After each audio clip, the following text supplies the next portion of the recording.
सुखधाम भजले राम नाम सुखधाम भजले राम नाम सुखधाम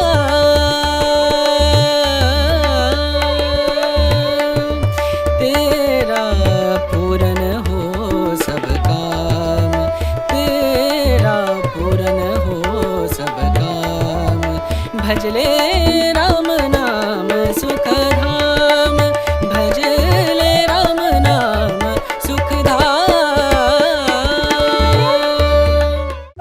జై హనుమాన్. ఈరోజు 11/6/2025 తేదీన ఈరోజు పౌర్ణమి సందర్భంగా ఉదయం నుంచి ఆంజనేయ స్వామికి ప్రత్యేక పూజా కార్యక్రమాలు, సుదర్శన హోమము, అదే విధంగా ప్రతి నిత్యం జరుగు హోమంలో భాగంగా వేలాది మంది భక్తులు కర్ణాటక నుంచి కూడా, ఆంధ్ర నుంచి కూడా, తమిళనాడు నుంచి, మహారాష్ట్ర నుంచి కూడా విశేష జనాభాలు ఆంజనేయ స్వామికి సేవ కోసం వస్తున్నారు. వారికి కావాల్సిన కనీస సౌకర్యాల కోసము దేవస్థానం నందు ఉన్న కళ్యాణ మండపం అయితేనే, భాస్కర్ రెడ్డి బిల్డింగ్ అయితేనేమి, విడిదిశాలన్నీ కూడా తెరిచి ఉంచి వాళ్ళకు కావాల్సిన శానిటైజర్ విషయంలో కోసము బాత్రూములు, లెట్రిన్లు శుభ్రముగా ఉంచి ప్రత్యేకంగా సిబ్బందిని అరేంజ్ చేసుకొని వాళ్ళకి కనీస సౌకర్యం కోసము ఈవోగా అన్ని విధాల అన్ని చోట్ల పర్యవేక్షించు వాళ్ళకి సౌకర్యాలు కల్పిస్తున్నాము. అదే విధంగా ప్రతి పౌర్ణమి కూడా ఆంజనేయ స్వామికి వచ్చే భక్తులకు అందరికి కూడా అన్నదాన కార్యక్రమం నిర్వహించబడుతుంది. భక్తులు కూడా విరివిగా వచ్చేసి ఆంజనేయ స్వామికి పాత్రలు కావాలని కోరుతున్నాము.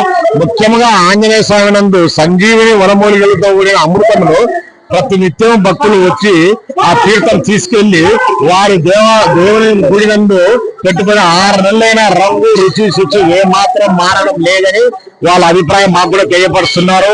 ఆస్మా అయితేనేమి ఏదైనా కూడా దీర్ఘకాలిక జబ్బులు ఉండళ్ళు కూడా మాకు పిల్లలకి బాగా చెప్పింది. నిన్నటి దినము ఒక బెంగళూరు నుంచి ఒక భక్తురాలు క్యాన్సర్ వచ్చి సుమారుగా 15 సంవత్సరాలు పైబడి అయింది సార్. మేము ఆంజనేయ స్వామి గుడి పక్కల కోనేరు పక్కల ఉన్న మట్టి తీసుకుపోయి మేము పూసుకొని ఒక 15-20 నిమిషాల తర్వాత ఆ సంజీవిని వనమూలికలతో కూడిన అమృతంతో స్నానం చేసినాము. మాకు డాక్టర్ గారి దగ్గరికి పోతే కూడా డాక్టర్ గారు మీకు క్యాన్సర్ ఆనవాలే లేవు, కంప్లీట్ గా బాగైందని చెప్పినారు. ఆమె వచ్చి వాళ్ళ కుటుంబ సభ్యులతో వచ్చి ఆంజనేయ స్వామిని దర్శించుకొని చాలా సంతోషం వెలిపించినారు. మన చిత్తూరు గ్రామంకు, అరగొండ గ్రామ ప్రజలకు, ఈ చుట్టుపక్కల ఉన్న వారికి అందరికీ కూడా ఈ భగవంతుడు ఈ కొండలో వెలిసిండడము ఒక మహాభాగ్యంగా భావించినాము. నా పేరు హనుమంతరావు, కార్యనిర్వహణాధికారి.